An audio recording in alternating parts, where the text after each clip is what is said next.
Hi, welcome back to another video. എന്താണ് വിശേഷം? എല്ലാവരും സുഖമായിരിക്കല്ലേ?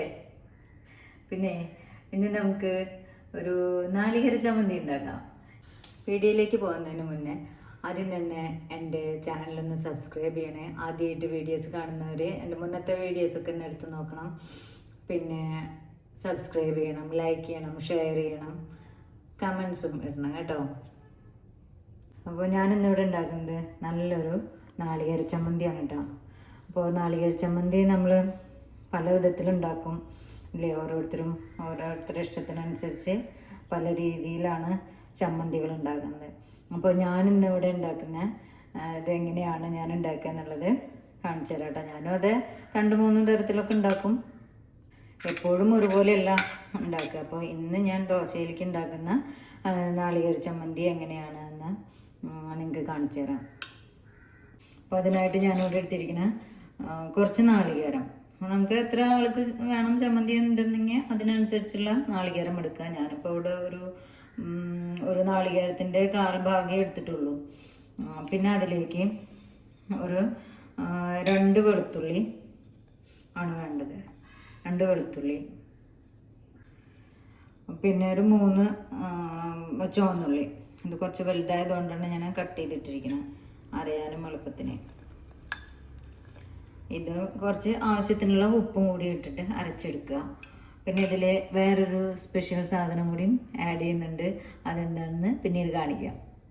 ദോശയുടെ കൂടെ ഈ ചമ്മന്തിയും സാമ്പാറും എല്ലാം കൂടി കഴിക്കാൻ നല്ല രസമാണ്. സാമ്പാറൊന്നും ഇല്ലെങ്കിലും ഈ ചമ്മന്തി മാത്രമായാലും നമുക്ക് നന്നായി കഴിക്കാം. കുട്ടികൾക്കൊക്കെ നല്ല ഇഷ്ടമാവും. അധികം എരിവൊന്നും ഇല്ലാത്ത നല്ലൊരു ചമ്മന്തിയാണ്. കുറച്ചൊരു ഗ്രേവി ടൈപ്പായിട്ട് ഇരിക്കുക. നല്ല ചമ്മന്തിയുടെ നമ്മളിങ്ങനെ അമ്മയിൽ അരച്ചെടുക്കുന്ന ഇങ്ങനെ ഉരുട്ടിയെടുക്കുന്ന അതുപോലെയല്ല, കുറച്ചൊരു ഗ്രേവി ടൈപ്പിലാണ്. എന്ന് വെച്ചാൽ ഭയങ്കര ലൂസായിട്ടുള്ളൊരു ഗ്രേവി അല്ല, ചെറുതായിട്ട് കാണിച്ചു തരാം കേട്ടോ. അപ്പോൾ ഇനി ഇതെല്ലാം കൂടി നമുക്ക് അരയ്ക്കാം. ഇതിൽ ആവശ്യത്തിനുള്ള ഉപ്പിടണം. പിന്നെ ഒരു 2-3 വേപ്പിലയും കൂടി ഇട്ടിട്ടുണ്ട് ഒരു ഫ്ലേവറിന് വേണ്ടിയിട്ട്. ഇത് ഇഷ്ടമുള്ളവർക്ക് ഇടാം, ഇല്ലെങ്കിൽ വേണ്ട. ഇതെല്ലാം കൂടി അരച്ചെടുക്കാം. അപ്പോൾ ഇതെല്ലാം കൂടി വെച്ച് ഞാൻ മിക്സിയിൽ ഇട്ടിട്ടുണ്ട്. ഇനി ഇതെല്ലാം നമുക്കൊന്ന് അരച്ചെടുക്കാം കേട്ടോ. ഭയങ്കര ശബ്ദമായിരിക്കുമല്ലോ, കണ്ട് ഞാൻ ഇപ്പോൾ ഇത് അരച്ച് കഴിഞ്ഞിട്ട് കാണിക്കാം. അപ്പോൾ ഇത് ചെറുതായി ഒന്ന് അരച്ചിട്ടുണ്ട്. ഇതിലേക്ക് ആഡ് ചെയ്യുന്നത് എന്താണെന്നറിയുമോ? നമ്മുടെ തൈര്. അതാണ് അതിലെ സ്പെഷ്യൽ ഇൻഗ്രീഡിയൻറ്റ്. കുറച്ചിങ്ങനെയുള്ള തൈര് വേണമെങ്കിൽ ഒരു തുള്ളി വെള്ളവും ചേർക്കാം കേട്ടോ, നിർബന്ധമില്ല. അപ്പോൾ ഞാൻ ഒരു 1.5 സ്പൂണ് തൈര് ചേർത്തിട്ടുണ്ട്. പുളിയില്ലാത്ത തൈരാണ്, ചെറിയൊരു പുളിയുള്ളൂ. അപ്പോൾ നല്ല ടേസ്റ്റാണത്. പുളിക്ക് വേണ്ടി മാങ്ങയും ചെറിയ പുളി ഇത്തിരി ചേർക്കുന്നവരുണ്ട്. അപ്പോൾ അതൊന്നും അല്ലാതെ ഈ തൈര് ചേർത്തിട്ട് ഒന്ന് ഉണ്ടാക്കി നോക്കൂ കേട്ടോ, നല്ല രസമാണ്. നമ്മളത് അടച്ച് വീണ്ടും ഒന്നും കൂടി അത് അടിച്ചെടുക്കാം കേട്ടോ.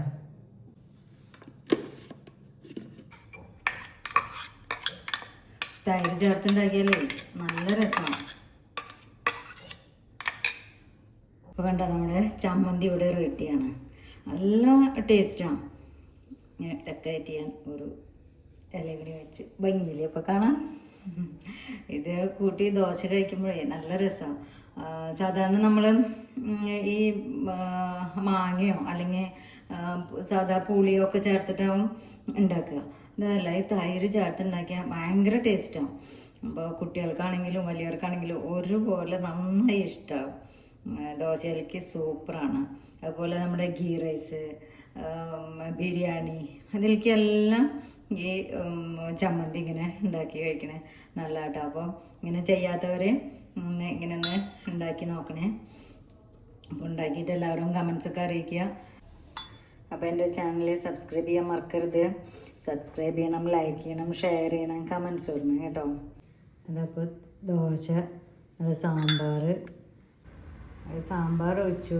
ഇനി നമ്മൾ ചമ്മന്തിയൊക്കെ ഇട്ട് നല്ല അടിപൊളിയായിട്ട് ഇത് കഴിക്കാം. നല്ല ടേസ്റ്റാണ്.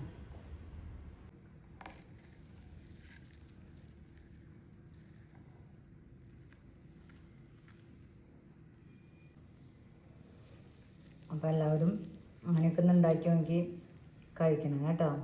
നല്ല രസമാണ്. സാമ്പാറും ചട്നി, സാമ്പാറില്ലെങ്കിൽ ഈ ചമ്മന്തി മാത്രമായിട്ടും കഴിച്ചാലും നല്ല രസമാണ്. സൂപ്പറാണ്. Okay, by.